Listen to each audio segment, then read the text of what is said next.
Hello everyone and welcome. It's the World Karting Association A-Maxx Racing eSports series live from beautiful Road America here on Apex Racing TV. My name is Marco Barbanera and I'm joined as per usual by Eric Brennan. Hello Eric. How you doing, Marco? We missed you last week, and you missed out on a little bit of exciting action that we had at Daytona International Speedway.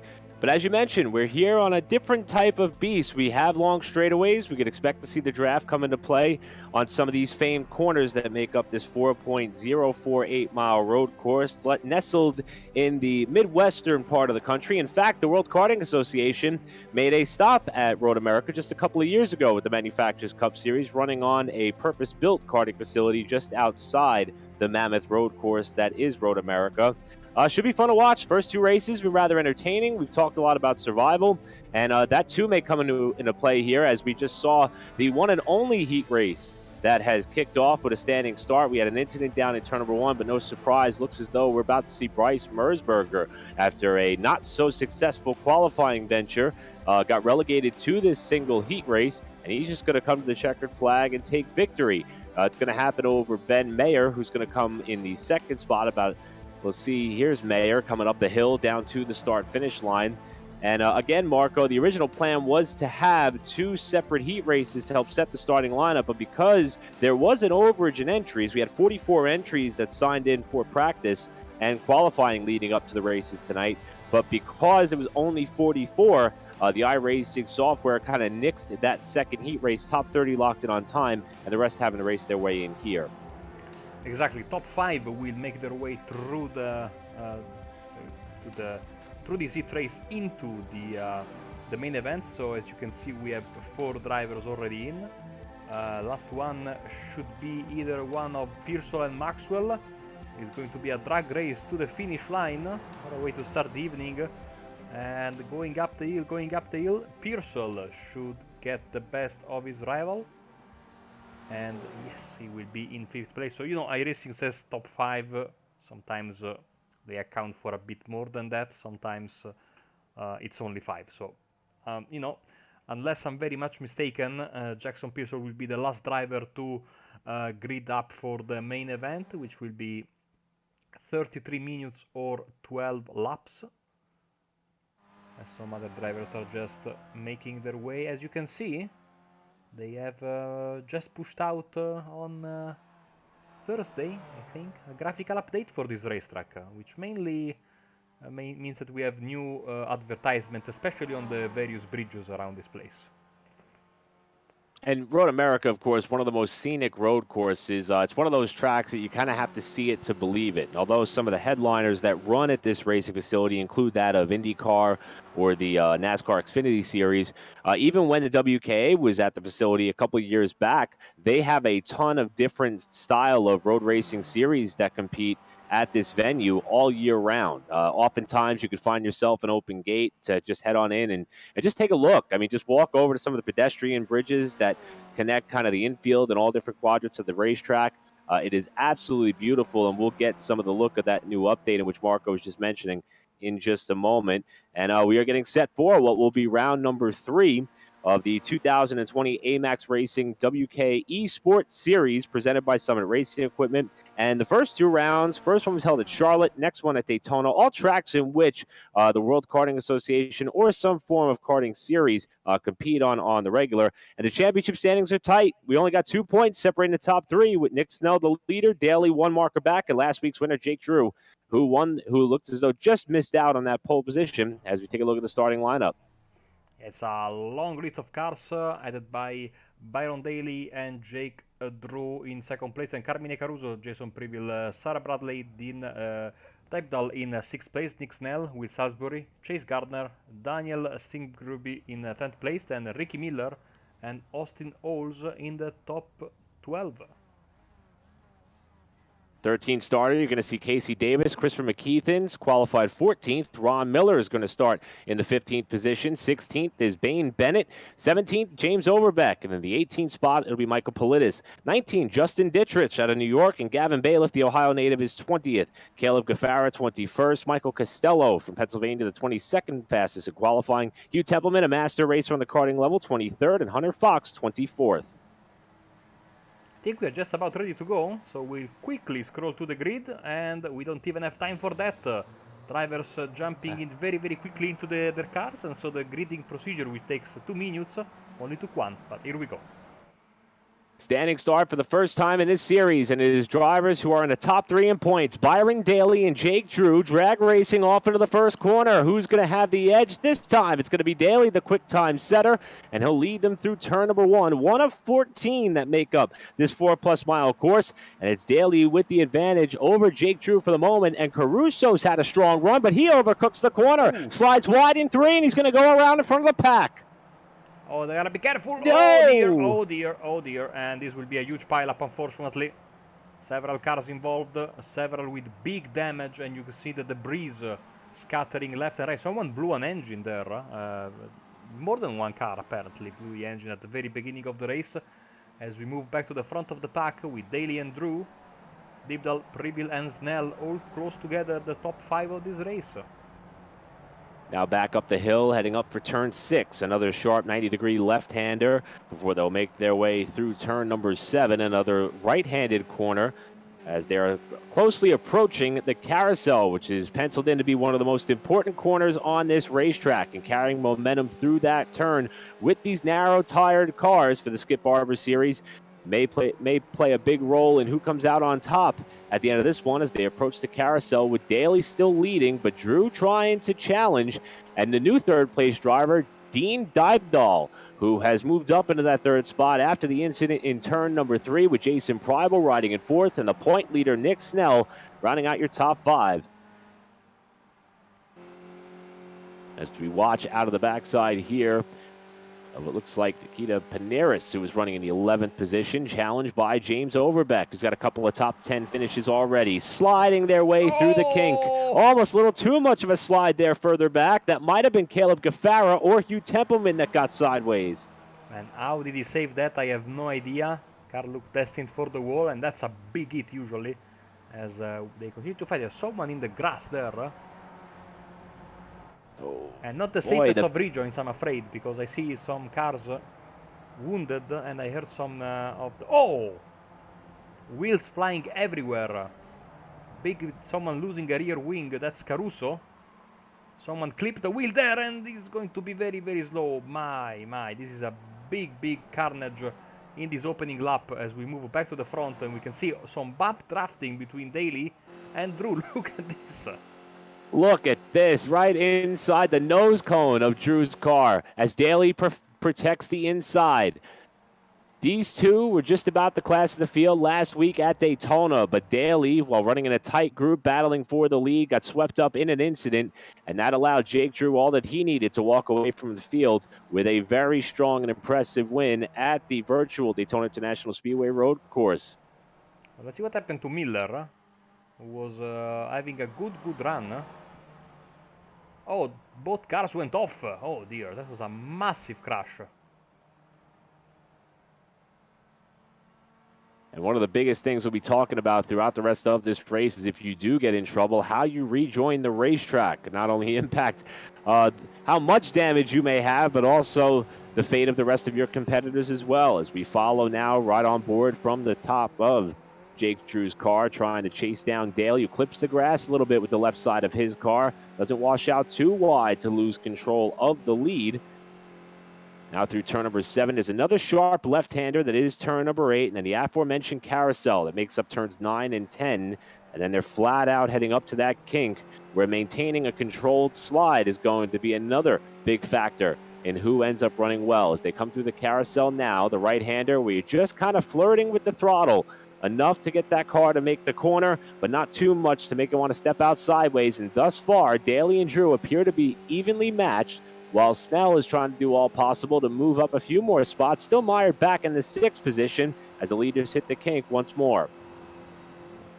Beautiful to see them slide, Eric, absolutely fantastic. You can tell, I was watching qualifying, you can tell these guys are car drivers, because the way, especially the way they take this corner here, Canada corner, they stomp on the brake, they put the car sideways, which is something I have no idea how I managed to do this. And they turn very, very suddenly, very aggressively, and they make it work as You were right in saying that Dean is about to close the gap and make this a three-way fight for the lead. As you can see, still very close between Byron and Jake there. But it's going to become a three-way fight very, very soon. So some more fighting here in the back between Poneris and Olds. Austin Olds, who showed speed in the early session of the practice that was held just prior to race time, doing all possible to try to make his way up into the top 10. He's going to have a big draft here. Third car in line, diving to the inside now on Poneris for the top 10 spot. And he might have some drafting help. Looks like Gafara tried to go down the block, and Olds is going to go up the middle, 3 wide at the line. Olds trying to get a 2-for-1 here by the end of the front straightaway. Olds going to take that spot away, but how far and how deep on the brakes is Gafara going to go? How deep is Olds going to go? Thought he was going to lose the back end of that car, but he wrestles it back in. Olds going to settle now into the 8th spot while they're side by side just behind. Poneris trying to get that spot back, and here comes Bennett arriving on the scene to try to find a way to crack the top 10 himself. And up towards the front. Got a car overcooking the corner there. Not sure if that was a lap machine, as it looks like Dodball was able to get through cleanly. Daly's still leading over Drew. And we drop back to this battle that continues on for about the 10th spot with Poneris and Gafara going side by side up to 5. Gafara through on the inside to take that spot away, but Poneris is going to cross back under to try to take it back as they approach turn 6. There's a car that's spun in front of them. They're going to get by cleanly, and Poneris will take the position away from Gafara. I think that was Connor Kelly, one of the lapped cars that was involved in a mess at the very beginning of the race. As these guys keep on fighting, and of course this is inviting all the other cars there, and you can see Mersberger going a bit sideways, entering the corner, then saving the car, and actually now trying to go for a move and making it work in the carousel. Beautiful stuff, as there at the front it's still super close between Daly and Drew, and they are again almost bump drafting. Almost, because you can see some damage there, but that's okay. We know that this car is not very aero dependent. By the way, there's been a new update for the Skip Barber that came out just the same day that this update came out for the graphics of the racetrack, and basically they changed the way the limiter works after all these years, and it was very popular technique to bounce on the limiter while then shifting up a gear, and now this is not going to be possible anymore, because now it's this car, according to racing, just like in real life, has now a hard limiter, so when you hit the limiter, the RPM stay there. Appreciate the insight, Marco, coming from somebody who has not had the opportunity yet to try out the Skip Barber car on the platform. And look at this, how far underneath of that rear wing was Jake Drew? You saw it there as they approach this right-handed corner. And that continues to be the battle for the lead. And lap traffic, even on a 4-mile course, as Marco mentioned, with some of the incidents we've had already tonight, lap traffic may be a bit of a factor. And for Daly, you see a lap car up ahead. It's been giving him nightmares all week long. After knowing that he had a top 3 car for sure, he was able to rally back and salvage a pretty solid finish after the contact that took him out of contention at Daytona last week. But right now, you see there is lap traffic up ahead, and as we pull up the track map, there is some lap cars scattered all about this 4-mile layout, and that could be the difference as we approach about the quarter of the way mark. We're 4 laps in of a scheduled 12-lap event, and approaching 9 minutes in to the 33-minute time limit, whichever comes first, with Daly and Drew continuing to be in lockstep formation. Drop back a little bit further here to Hunter Fox, who was trying to pick up some positions. And just a little bit ahead of this, Bryce Mersberger. Marco was just talking about his climb up through the running order. Currently scored in 9th. There he is coming through turn 6. Mersberger was the driver who won that singular heat race. It was basically like a last chance qualifier. And he's charged up 22 spots from the back of the pack. He came into the weekend 4th in points, or I should say came into the race night 4th in points, and you could see why. Didn't shake him any, didn't lose too much ground in the heat race, as he was able to walk away from the field despite some carnage there on the opening lap, and he's making it work for him just a quarter of the way in, and he's picked up a number of positions already in the top 10 with Austin Olds next in his gun sights running in 8th. in the last lap that, well, I would say just finished, but in reality didn't just finish, because it's a very long lap. But Daly and Drew, they had identical lap times down to the 1,000th of a second. Absolutely incredible. And it looks to me that, like, they're being very, very smart and working together. Therefore, they are being able to pull away from Dibdal there as we move there, and we see Austin Holmes actually making the work very easy for Breismensberger because he went off, and now he will have to contend with this train of cars. Austin Holmes, let's catch a replay and see what happened to him. I think a simple mistake getting into Canada corner. Let's see. On board with Olds here as he comes into the braking zone. And just overcooked it way heavy. Looks as though, wow, did a great job to keep it off the tire barrier. Never fully went around and kept his foot in it. Wasn't enough to hold off Mersberger, who did take over that 8th spot. But Olds not sustaining any damage in that off-track excursion since he was able to keep it out of the barrier. Going to be able to live to fight another day. But you're right, Marco. I think the objective here is going to be do whatever possible to stay in front of this 5-car pack that sees the likes of Will Salisbury currently leading that group. Then it's Hunter Fox and Bane Bennett, who's looking for a way by, right smack dab in the middle. Caleb Gaffara and Nikita Panaris rounding out that 5-car group, currently scored from about 10th on back. My question is, and I'm already looking forward to the end of the race, how long will Drew and Daly work together until one of the two says, okay, now I want to make my move, now I want to go for the victory. In the meantime, this fight probably is going to go on until the very end of the race unless something happens. Due to the close quarter battling that we are seeing, something might happen. Look at Poneri's fantastic exit. So close to each other, but there is, you really need to be smart, but also very, very confident when you go for a move. And Poneris risks a lot by almost putting the wheels in the grass. But still, he's able to complete the pass. Great job.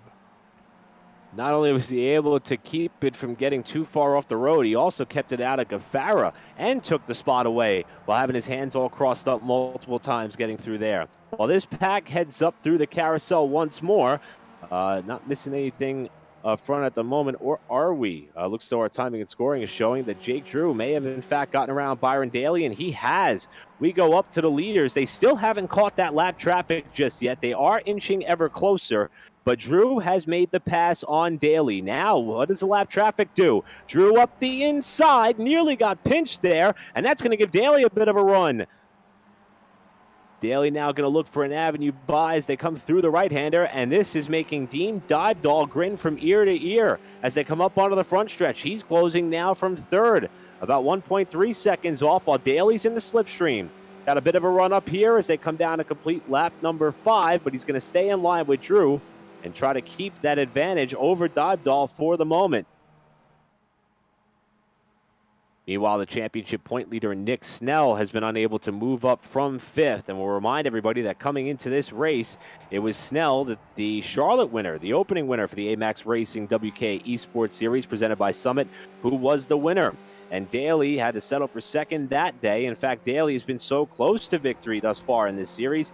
He is 1 marker out of the championship point lead with the driver that he is currently chasing on track for the lead, Jake Drew. The Daytona winner currently scored 3rd in championship standings. Again, only 2 points separating the top 3 as we are in round number 3 of 5 here at Road America. And again, there is a lot on the line, more than just championship prizes as well. These drivers racing for some Motul oil for who goes out on top here at Road America. 2nd place finisher will get a 219 or 35 chain. And 3rd place, as they have with the other rounds, will get a set of spark plugs. Our fastest qualifier in Byron Daly went home with the $25 cash from Louis P&R as we go back and we see how Jake Drew took that lead away. Yeah, very, very quickly, just jumping to a replay, and then I want to go back to the fight there just to show our viewers how that happened, and that will be a very long side-by-side run, and then into the first corner. Drew had it very, very easy there, so he is in the lead, as you were saying. Lap traffic, as you can see, playing a big, big part.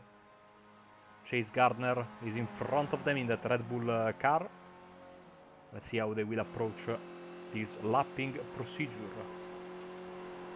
through the kink here as Drew pulls up on the back of that lap car and Chase Gardner, who's had a little bit of speed, and there it is. A gentleman move by Gardner. Gives way, driver's right to get out of the way. Daly's got a big run here. Looks as though he, again, will elect to just stay in the tire tracks of Drew. So interesting to see, now that we've gone back and watched how Drew took the lead away, Daly had a similar run up the front straightaway a lap ago and elected to stay in line. So perhaps biding his time or maybe trying to force Drew into a mistake. But nevertheless, it is currently Drew leading over Daly and Doddahl. And since these two began playing nice with one another once again, they've opened up another second on Doddahl, the third-place runner. The gap now about 2.6 seconds as they come back to the line with Daly in the draft once more. And he'll stay in line once again down by the start-finish line. Absolutely, you are absolutely spot on. He is not risking a move. Also setting the fastest lap of the race is Daly right now, 2:33.907. Only 7/1000 of a second faster than the race leader, as Dibdal is still there basically in what I would say no man's land as of this moment, and things stay the same there at the front.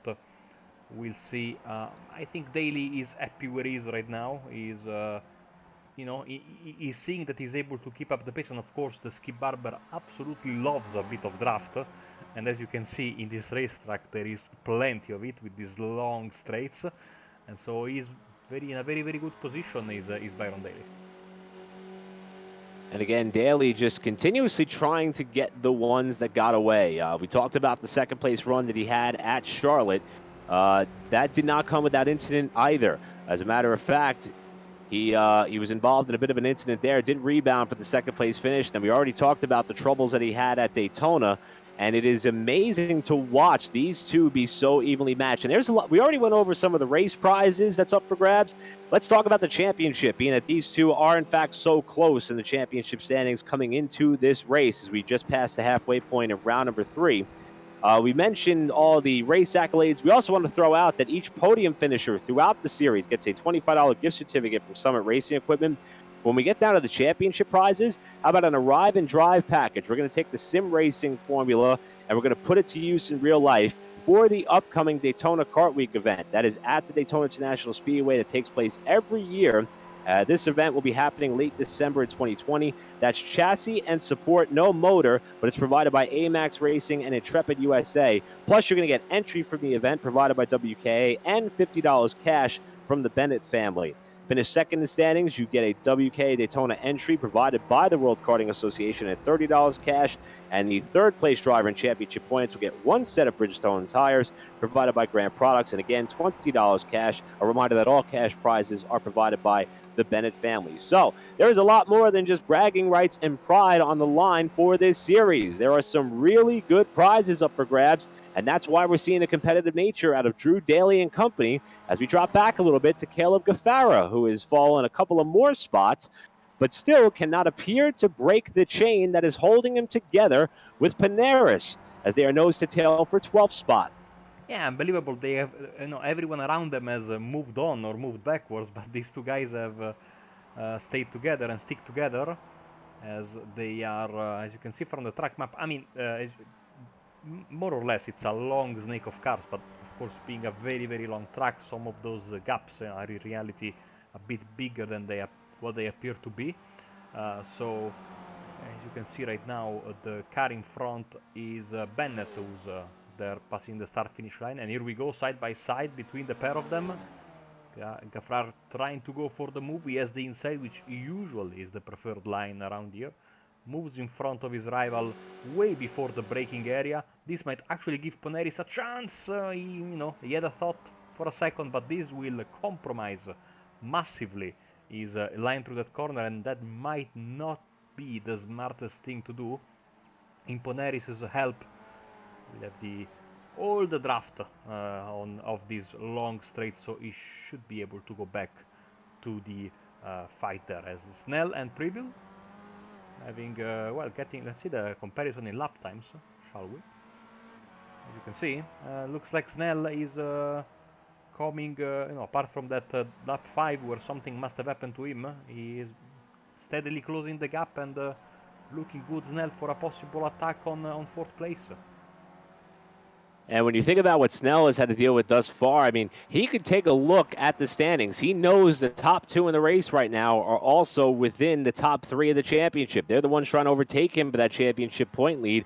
So that position in front of him, held by Prival, is going to be very important. And then they've got another 5 seconds to get up and try to chase down our third place runner in Dean Dabedill.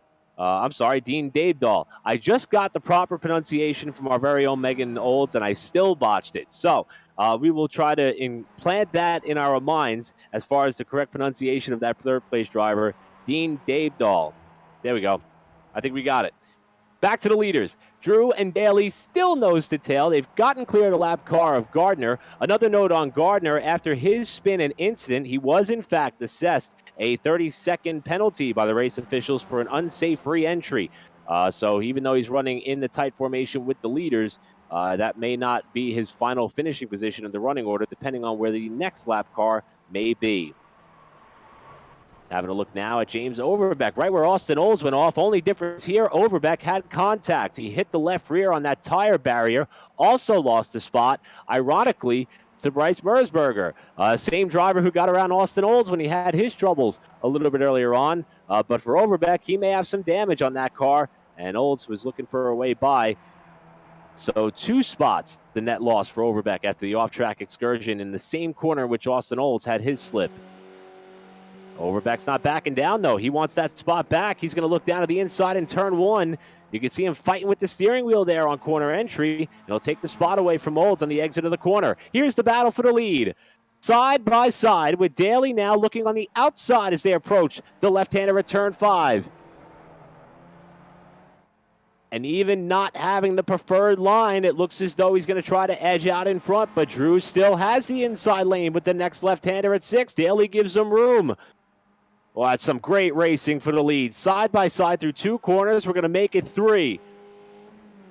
And the lap car here in Gardner just kind of riding, attached to the backside of these leaders. Wonder if he's going to get up there and mix it up with these 2, or if he's just kind of waiting to see what happens.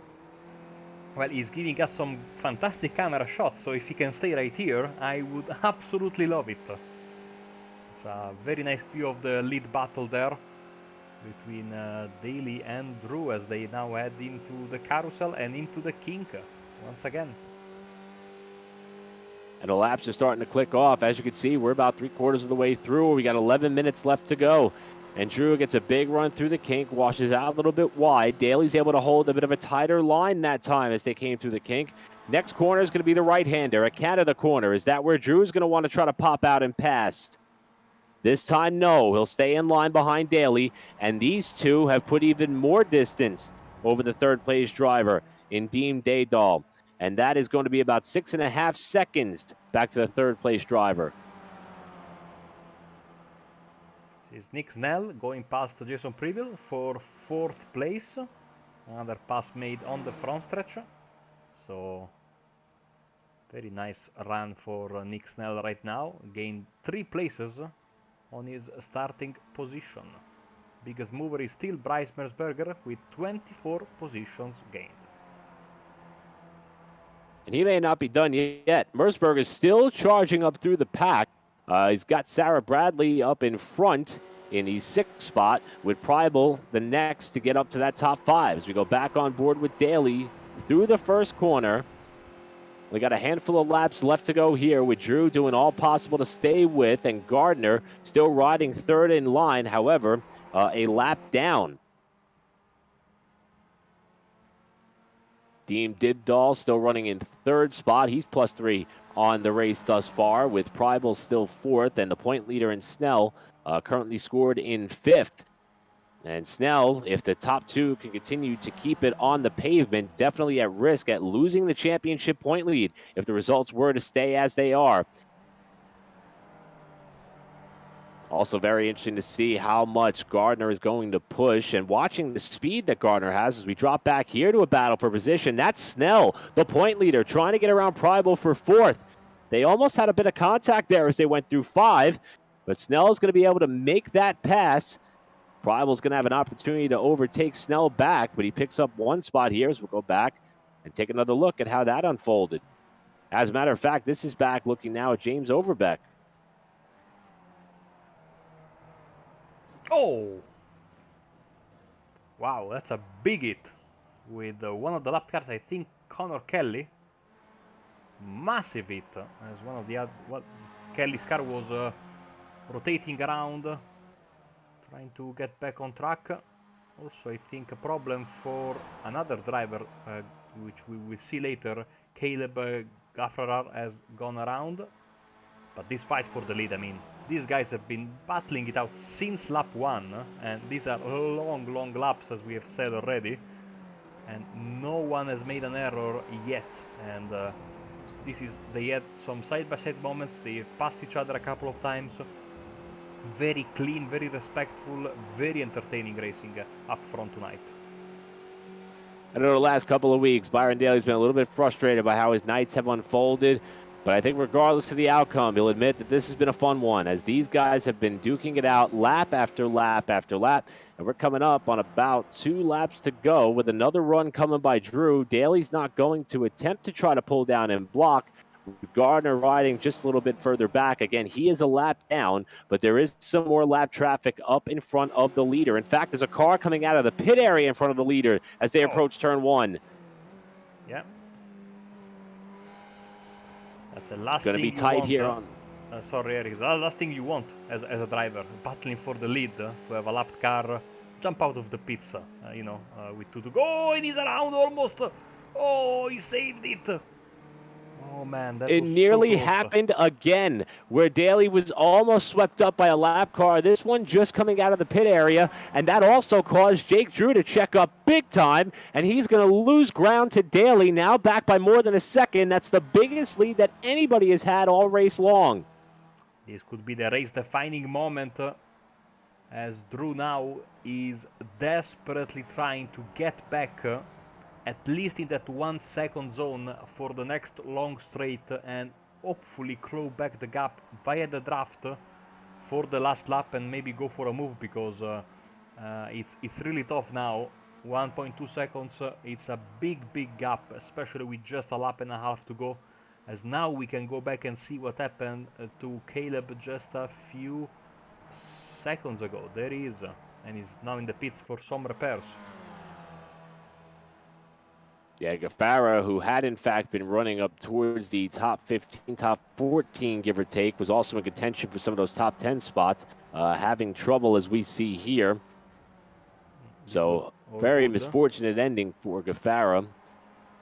He must have made another mistake somewhere else. There he is. This should be the right one.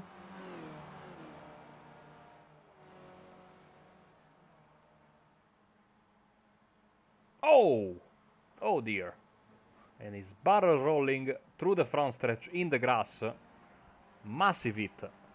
Too bad, because he was having a very good race, hovering around the top 10, as we are ready to get the white flag for these drivers. As Byron Daly, 1.2 seconds, so he is in a good position right now. 1.2 seconds is a very manageable gap as they head into the final corner for the penultimate time, and Drew using all of the track and a bit more. White flag is in the air. You can tell that Drew is digging for all he's worth, because he tried to get the best launch off that final corner up the hill and down to the line. Instead, it cost him 0.2 of a second, and the white flag is in the air for Byron Daly.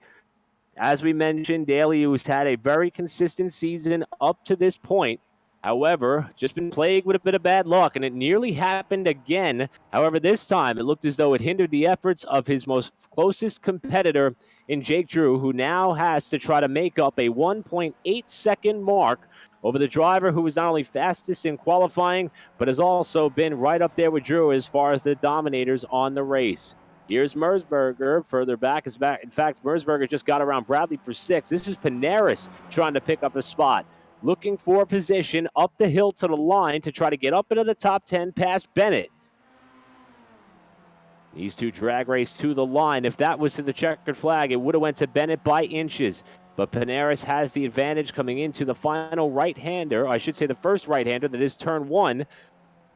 And look at Bennett. Sail it off into the corner, somehow makes it stick, but runs wide. Gets off into the gravel, and here comes Panaris clear to the position. Up into the top 10 comes Panaris. Moving up further, there's Merzberger and Olds battling for position. Olds locks up the brakes a little bit there, coming through 5. Merzberger's going to take the spot back. How about plus 25 on the race for Merzberger? If he can hang on for another half lap. Merzberger doing all that is possible to try to fend off Olds, while Sarah Bradley's in this 3-car race as well, right there, just behind Olds, running an 8th spot. All going on about 25 seconds in arrears of your race leader in Byron Daly. Merzberger slides a little bit wide there to the left-hander. Olds got a big run. Now looking to the outside as they come through the carousel, trying to set up the corner as best as he possibly can to get a good run down to the kink. Merzberger, Olds, Bradley, 6th, 7th, and 8th on the racetrack in positions that are yet to be settled as the checkered flag is waiting. While these drivers survive the kink, Byron Daly is going to be getting set to come off the final corner. Jake Drew not going to be able to close up and pass. The lap car is going to get out of the way, and here comes Byron Daly. A bridesmaid, no more. Finally, letting the speed match the success as Daly backs up the quick time and qualifying to win round number 3 of the A-Maxx Racing World Karting Association eSports Series presented by Summit Racing Equipment at Road America. Back to that battle for 6th as Merzberger holds that spot for now as they charge up the hill, but Olds is going to be in the draft. Merzberger trying to defend. Olds going to dart inside. Who's going to have the edge at the line? Merzberger drifting over. Oh! They touch as they come to the stripe. And I'm going to wait on timing and scoring. It says Austin Olds by 1,000th of a second edges out Merzberger for 6th. What a finish. Race. What a race. Congratulations today. Too bad for that lap car that spun there, that maybe robbed us of a similar finish for first place, but you know, these guys just showed us that every position counts, and that was a massively entertaining race. Absolutely lovely to commentate on, as now we see the other drivers coming home more or less in a good state. For example, we see here Jackson Pearsall, who was one of the 5 drivers to make it past the last chance qualifier. He is missing some bits on his car, notably his rear wing. As we can see, the race winner, Byron Daly. What a performance, never cracked under pressure, and the moment, Eric, he got an opening thanks to that lapped car, he ran away with it. What an unbelievable job. But how about that podium, Marco? Something must have happened to Dean Dibdahl on the final lap as he was running 3rd by about 8 seconds, and the point leader, Nick Snell, who was 5th at one point, made the pass on probable for 4th with about 2 laps to go. He's able to squeeze out a podium here. And Marco, looks though we're going to try to pull up the replay and see what happened to Dibdahl. Yeah, as they were getting into turn 5, he got clattered from behind by the number 57. It's like Caden Vanzil in that car. Wow. Well, Vanzil may own Dean Dibdahl a set of spark plugs, because that's what Dibdahl missed out on. According to timing and scoring in my records, Vanzil was in fact a lap down. So that's a tough break for Dibdahl. On the final lap, almost being able to cement a podium, as we're now on board with Caden Vanzil. And they're approaching that braking zone for the left-hander, and yeah, that's a heartbreaker. Well, for Dibdahl, it will not be a podium, nor to set of spark plugs, but for Byron Daly, it will be a win. And again, Motul Oil going his way to help his racing efforts. For the second place runner, Jake Drew, it's going to be that 219 or 35 chain, depending on which one he could use. And the set of spark plugs to Nick Snell, who came into the race weekend with the championship point lead. And once they crunch the numbers and see how things pan out, since Daly got the win, Drew 2nd, Snell 3rd, these top 3 are going to continue to be incredibly close as we approach the final 2 races of the 2020 A-Maxx Racing WK Esports Series presented by Summit Racing Equipment. Marco, also want to remind everybody, top 3 all going home with a $25 gift certificate from Summit Racing Equipment. And Byron Daly, by virtue of the pole position and the race win, $25 cash from Louis P&R. and we've got 2 races left to see how the championship points picture will play out. Next race, a totally different venue than what we're accustomed to. We're going to Sebring International Raceway, and I bet survival may be the key term that we use there as well in 1 week's time. That race scheduled for May 18th. And for more information on the World Karting Association, as we are getting set for our next real-life event, being that things are continuing to unfold all around the world and the stage is being set for racing to return to your local racetrack. The next event for the Manufacturers Cup Series is going to be at the Charlotte Motor Speedway, tentatively scheduled for June 26th through 28th. And for more information, visit worldkarting.com. Marco, that was a blast. Yeah, and I was looking at the replay. Not only did Caden Vanzel run into Dean Dybdahl, but he also was the car that spun in front of the leaders. And that so maybe probably he had more influence on the race finishing positions in the top end of the field than anyone else today. So sometimes we have those days where you unwittingly cause some trouble for the front runners, and yeah, he made the decisive spin that caused Daly to pull away from Drew, and a couple of laps later, he also ran into Dybdahl, preventing him from finishing in the top 3. Everyone has those days, unfortunately, and today it was his day. Hopefully, the rest of the paddock is gentle towards him, because a bad day can happen to anyone. By the way, before I forget, we should have the race results, which should be on your screen right now. The final results of the feature race, and here they go. Hopefully, yes, there they are. Well, as we mentioned, Byron Daly, finally, after running so good over the last couple of weeks. And to talk a little bit about Daly, he's getting ready to go. He works on a NASCAR Cup Series team, so his schedule is about to get pretty intense. Takes away from his chances to do a lot of kart racing, which is, of course, the cockpit is where his passion is. This fuels that desire. And for Daly, this got to be a little bit of pep in his step as his race team gets ready to go back racing on the big stage. But he's continuing to try to stamp and punch his ticket onto the starting grid in Daytona come the end of December in 2020. But he's not the only one. Jake Drew, also top 3 in the points. Our most recent winner last week at the Daytona International Speedway has to settle for second. You have to wonder what could have been if he was able to hold within striking distance of Daly on that final lap. But the points will remain tight, especially considering the fact that Nick Snell, the championship point leader in Charlotte, winner, is the driver who rounds out our podium in third. Jason Pryble was fourth. Dean Dybdahl was the driver who nearly had a podium position until the incident with the lap car. Still salvaged the top 5. Austin Olds was 6th. Bryce Merzberger with a 7th place finish. Biggest move of the race by far, up 25 spots to finish in that 7th position. Great run by Sarah Bradley in 8th. Will Salisbury comes home in 9th. And Bane Bennett rounds out your top 10. While Nikita Panaris was 11th. Matthew Robideau was 12th. Hunter Fox with a 13th place finish. Masters driver Hugh Templeman 14th. 15th was Ricky Miller. Cameron Christ was in 16th. Gavin Bailiff 17th. And Carmine Caruso, after the incident in turn 1 on lap 1, has to settle for 18th. Justin Dittrich was in 19th. And rounding out your top 20 was Ron Miller. Casey Davis, 21st. James Overbeck, who had an up-and-down race, was 22nd. Chase Gardner was a lap car that played nice there at the end of the race in 23rd. Isaac Wells, 24th. And 25th, that is a tentative result for Caden Vanzel. We understand officials are reviewing the contact, and that driver may be placed at the tail end of the running order when all is said and done. Jackson Pearsall, 26th. Caleb Gaffara, who was up in the top 10 in the first half of this race, 27th. Quinn Ahrens in the 28th spot. 29th was Liam Anders, and Rodney Dallas Jr. takes you through your 30th place finishers. Adam Maxwell got in on the LCQ, had some trouble early in the going, finished 31st. Peter Ganatis in 32nd. Denver Liebenau in 33rd. Zach Collins 34th. 35th was Daniel Steingrebe. Christopher McKeithen, whose bad luck stretch continues after he showed speed at the opening round at Charlotte, 36th. Michael Politis 37th. And Michael Costello takes you through the 38 drivers that were in the field, and rounding out our 40 competitors, Ben Mayer in 39th and Connor Kelly in 40th position.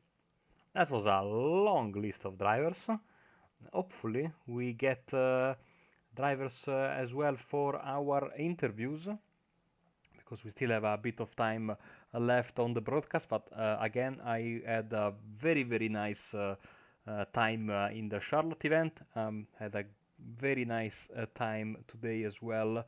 And Sebring, I absolutely love that place. So I think that we're going to have so much fun. It's going to be interesting to run the skippies there in that particular track because, of course, this is a car that loves mechanical grip.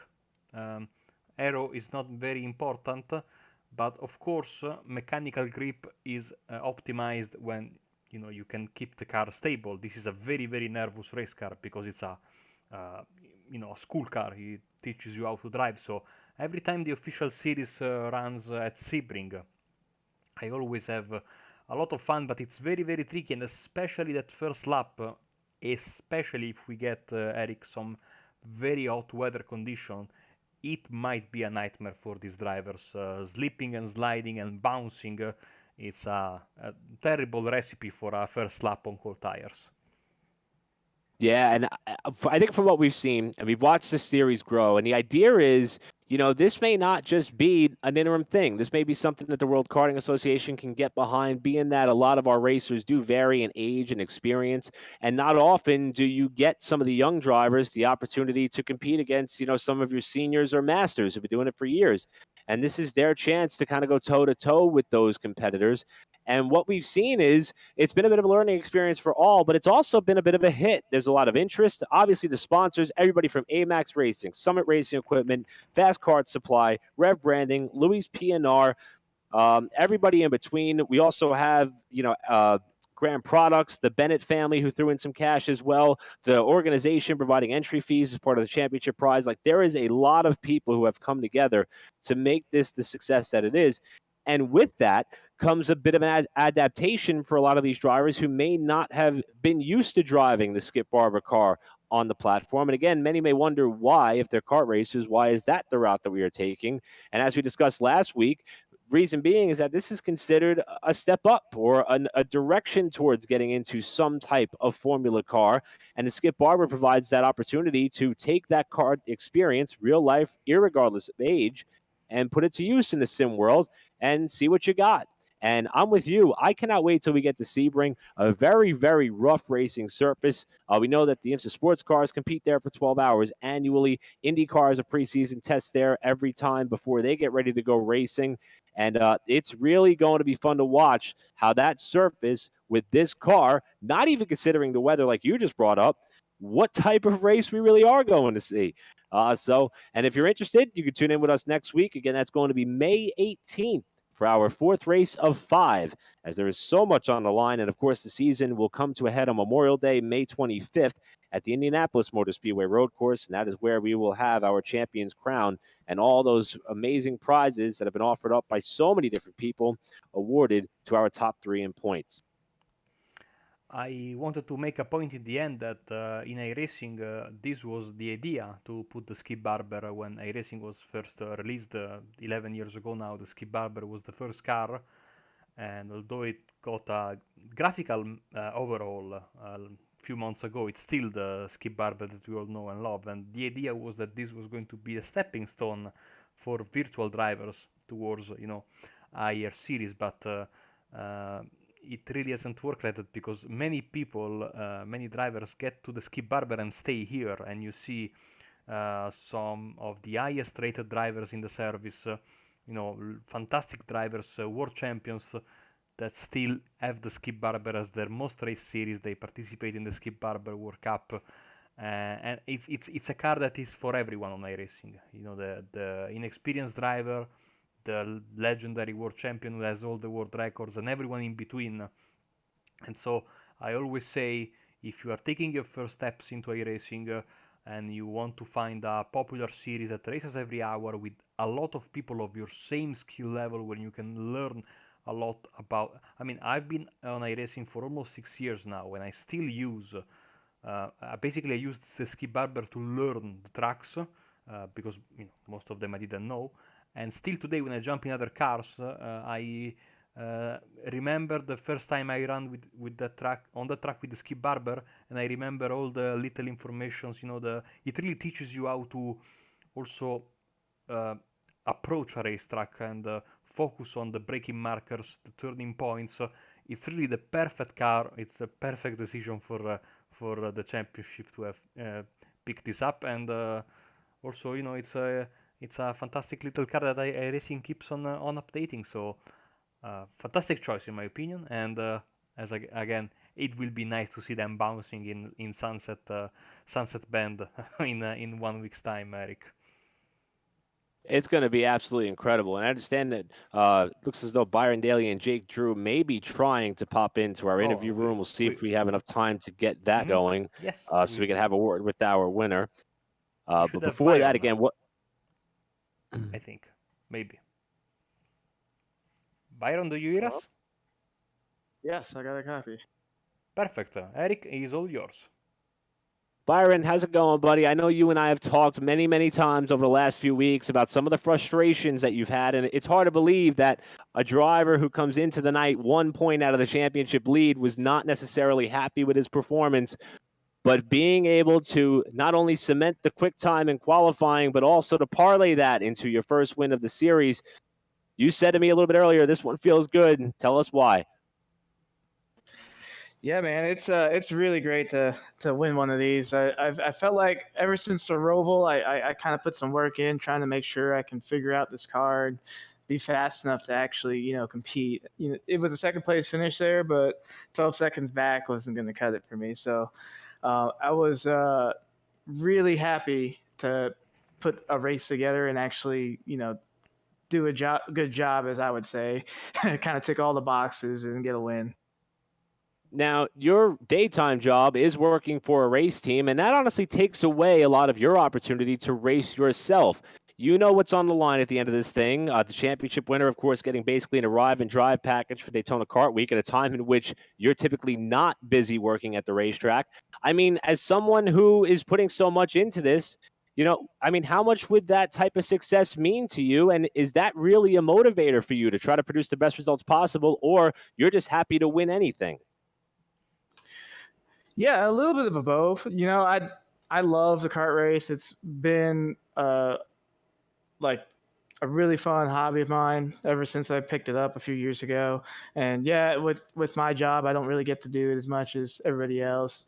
But if I could win this championship, it really puts an event on the map that I haven't been able to do since 2017. Just it's it's something that's a little expensive to do, right? But the grand prize WK has put up has really giving me a good chance to go back to Daytona and try to, run a lot better than I did last time I was there. So I'm really gunning for that. I'm really trying to make sure I can get that opportunity and kind of show what I can do. And now, Byron, you and Jake Drew were virtually inseparable for about 80% of that race. And then there was a car that came out of the pit area and got a little bit out of shape.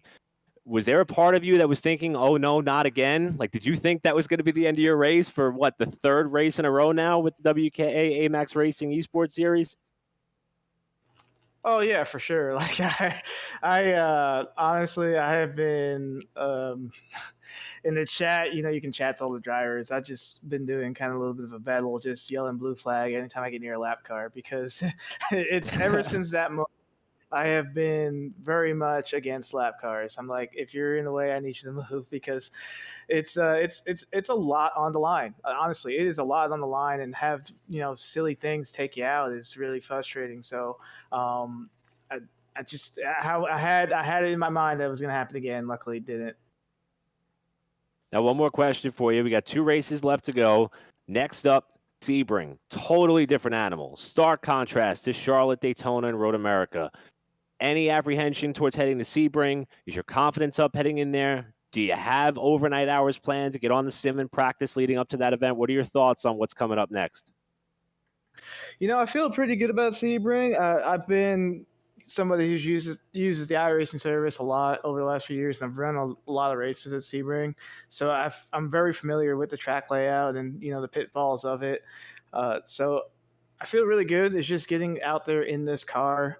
This car kind of reminds me of my go kart. Honestly, you got to be really patient with it. But once you get it turned, you can get on the throttle and go. So just learning the track and car combo is going to be something that I need to make sure I do leading up to the race. But overall, I still feel pretty confident. Well, you did a great job today, Marco. Before we let Byron go, just want to see if you've got anything on your plate that you like to ask our winner, Byron Daly, or we could let him go off and celebrate. Well, no, I think it's it's time to celebrate. It's been a fantastic race, man. Just want to say congratulations, and I mean you held your own. It was not easy to keep your nerves in check for the entirety of the race, but you managed to do that. And when you got an opening, you ran away with it. So congratulations, and hopefully you will talk to us next Monday. Thank you, Marco. And once again, that is Byron Daly, our winner from round number 3 with the World Karting Association A-Maxx Racing eSports Series, presented by Summit Racing Equipment. And I'll tell you, Marco, it's nice to hear how, obviously racers are racers. They'll race for anything. It's nice to hear that a lot of the prizes that have been put up are considered lucrative by the competitors to the point in which they're thinking about it. It's more than just bragging rights and their name on the top of a result PDF at the end of the night. They know what they're gunning for, and for a driver like Byron Daly, it's an opportunity to get back in the cockpit in real life. So it's an amazing, amazing incentive by everybody at the World Karting Association, along with A-Maxx Racing and Intrepid USA, for making that the item to shoot for as far as your cumulative results throughout the series. Absolutely agree with you. It's a breath of fresh air, and I'm sure, from what we have been hearing, the drivers really appreciate it. So, and still, also this is a very short championship, so you need to make the most out of every opportunity. Speaking of opportunities and missed opportunities at that, since we start, since the race ended a bit earlier than expected, we might have a chance to sneak in a couple of quick questions. Eric, with our second place finisher, Jake True, should be standing here with us. Hello. Perfect. Eric, Hey, Jake. once again, is all yours. Thanks, Marco. Jake, first of all, I know we didn't get an opportunity to do this last week. So, first off, congratulations on the win that you got at Daytona in what was an absolutely incredible performance. I mean, you simply put a whipping on the field. But what's fresh in our mind and fresh in our memory was the fact that you and Byron Daly were virtually inseparable, almost as if the two of your cars were tied together, specifically when you would draft down the front straightaway lap after lap. But then a car coming out of the pit area got a little bit squirrely. That's what bit Daly over the last 2 weeks. It bit you this week. What were your thoughts kind of as all that was unfolding, seeing the opportunity to win slip away? Oh, well, early in the race, I really just wanted to try and make it just a two-car race. I feel like me and him had more pace than a lot of the field. Um, yeah, I just wanted to keep waiting till the end. Um, I saw the lap car. I would have liked to have been in front at that time, but just kind of the way everything unfolded, I didn't have that opportunity. Once I saw the car get loose, I felt it was safer just to try and wait it out and see where he was going to go. Sadly, that took a little bit too much time for me to gain back in the short amount of time left. But overall, I think it's, uh, you know, I don't think anything else could have really. Well, fortunately for you, you were able to salvage a second place finish regardless. I mean, you guys had such a lead. At the time, it was about 8 seconds on the current third place driver. He had a problem on the final lap. When all was said and done, you were about a little more than a second behind Daly. Did you still think, coming to the white flag that far back, that maybe you had a shot? We saw you digging off the last corner, trying to do everything you could. Or were you kind of in conservative mode and just trying to protect that second place finish at that point? No, obviously, I was still pushing. I saw there were still a couple lap cars ahead that, maybe could have come into play. Um, so obviously, I was still going for it. I never stopped till the race is over. But yeah, there just wasn't enough time in that one. Well, you flexed your muscles so far in this series, including the win last week, the second place here. We just asked Byron Daly his thoughts about heading to Sebring next week. Incredible, totally different than what we've dealt with so far in the series, especially with the Skip Barber car. It's one of the things that Daly mentioned that he needs to practice on, not the track, but that car on that track. What are your thoughts and your levels of confidence heading into Sebring next week? Uh, I feel pretty confident going into there, although I have not run a single lap at Sebring yet, so I'll have to put in a little bit of time getting used to that track and figuring it out. But I don't think it'll take me too long. I feel pretty confident. Last question I got for you here is I know that we're going to be coming up on the top of the hour here in just a moment. We asked Byron Daly as well. The championship prizes, I mean, there's something, and there's something special. Now, for you as a professional kart racer, a very successful kart racer with an illustrious racing resume, I mean, you kind of know what you're racing for, but you are a racer. Of course, anytime you're on track at anything, whether it be on the sim or in real life, you want to win. Are those prizes kind of driving some of the motivation for success? And just keep in mind, even with the runner-up finish here today and with Daly winning, you're still going to be very tightly bunched with 2 races to go in the championship standings. Are you racing for pride, or are the prizes kind of feeling a little bit of that desire to win as well? I think the prizes are definitely pushing me a little bit. That's a race I've always kind of looked at and wanted to participate in. Um, I think it'd be a fun opportunity and good opportunity to go out there and race, and it kind of gets the year started, the new year. So I'm definitely pushing to try and make it out there. Well, incredible drive tonight. Marco, real quick, I'm not sure if you have anything for our runner-up and Jake Drew. Well, if he has some, shout outs to make, this is the moment. I'll give a shout out to my friends and family and all my supporters, Stilo USA, Sunrise Ford, Formula Works, and Compcart. Thank you very much to Eric and Marco as well, and everybody who's putting on this series right now. Awesome, Jake. Congratulations once again, and hopefully we'll talk to you again in 1 week's time. Thank you. And so this was our second place finisher, Jake Drew. We are getting ready to call this a night. You can switch over to our other stream that's going on right now with the Rick Motek series that's actually going on right now. But yeah, it's time to say goodnight. And as per usual, I will leave you to Eric to close the broadcast. Marco, again, we missed you last week. Glad we got you back. Hopefully, we got you for the remaining 2 races because I really enjoy calling these races with you, my friend. Championship points are tight. A lot at stake, a lot on the line. And even though the things are starting to open up and we're starting to turn our attention to getting back on the actual racetrack again, I mean, for your viewing pleasure, we are going to provide the entertainment over the next 2 weeks. I can promise you that. Next up, Sebring. We'll wrap things up at Indy in 2 weeks. Again, for more information on anything involved with the World Karting Association, simply visit worldkarting.com. Thanks to all of our sponsors. Thanks to A-Maxx Racing for providing the coverage.